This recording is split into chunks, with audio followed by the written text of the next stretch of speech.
প্রবাসীদের সম্পর্কে আমাদের যে ধারণাটা সেটা আসলে ভুল।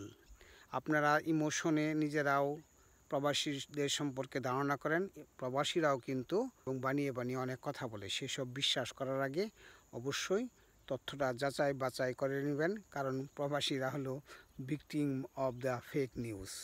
এবং এই ফেক নিউজটা আরও ত্বরান্বিত করেছে এই যে ফেসবুক, ইউটিউব এবং সোশ্যাল মিডিয়া। এটা আসলে একেবারেই মেসাকার অবস্থা।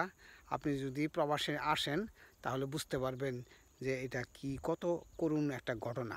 একটা মানুষ যখন নিজেকে একবার বড় করে ফেলে বা বড় বলে ফেলে, তখন কিন্তু সে ছোট হতে পারে না।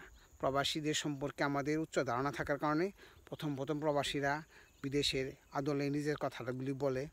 একেবারে মনে করেন যে নর্মাল ট্র্যাক্টর চালায়, হেলিকপ্টার চালাই, নর্মাল নার্স বলে ডাক্তার, এরকম কথাবার্তা বলে কিন্তু একবার স্টাবলিশ করে ফেলে। এবং একবার মিথ্যা কথা বলার পরে সেই মিথ্যাটাকে সত্য হিসেবে স্টাবলিশ করার জন্য যত্রতত্র মিথ্যা করে বলা, এবং এক ধরনের সম্পর্ক কিন্তু ফেক নিউজ হয়ে যায়। ফেক নিউজের কী অবস্থা তো জানেনই আপনারা।